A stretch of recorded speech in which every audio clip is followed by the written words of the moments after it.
This translation contains errors due to the insurmountable language differences between German and English. Talkativeness and performing missionary work. Dear reader, in order to prevent any misuse of the contents of our ratings, and also for your own protection and the protection of the truth, we will give you the following advice and explanations. In the first place, you should use all of FIGU's textbooks for your own education. Never let yourself be enticed because of sheer enthusiasm for truth or a craving for recognition, among other things, to perform propaganda or missionize in order to win or convince other people for the teachings. In doing so, you can do great harm to yourself as well as to others. Studying spiritual matters is always connected to a consciousness-related process. Every individual must be mentally prepared to confront himself with truth, and he should also get the chance to work for this preparedness himself. When, how, and in what temper this will be achieved is always in one's own discretion. Nobody has the right to use any pressure or force on other people's doubts, feelings, and freedom. People who have to go their ways in self-determination, and it makes no difference whether it is a stranger,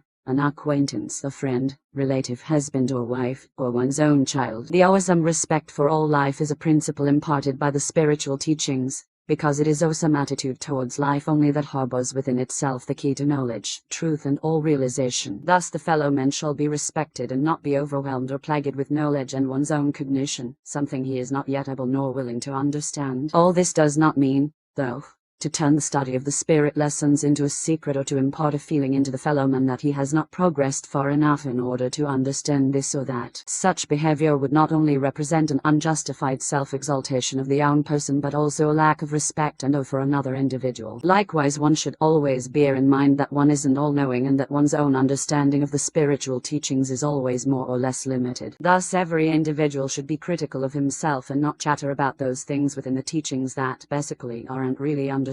It should be considered by everyone that oneself and the fellow men are led astray with half or false truth, and because of this, the path to and the finding of truth is impeded. Of course, no person shall hide his light under a bushel, and if an information is necessary or appropriate, or if interested people ask questions, then obviously they can get explanations within reasonable limits and according to one's best skill and abilities. Consequently, if one is talking about the spiritual teachings, it shall always be in a general manner and according to one's own understanding. Talking about all cognitions, assumptions right from the start shall be avoided. Through unnecessary, careless, and uncontrolled talk about concerns regarding the spiritual teachings and FIGU internal, at home or with friends, acquaintances, or at the job, one isn't only often risking the job but also the relations to closely connected persons. Experience has shown that the general understanding towards the spiritual teachings is still very rare. This lack of understanding can even lead to the breakup of relations between close friends, because differences,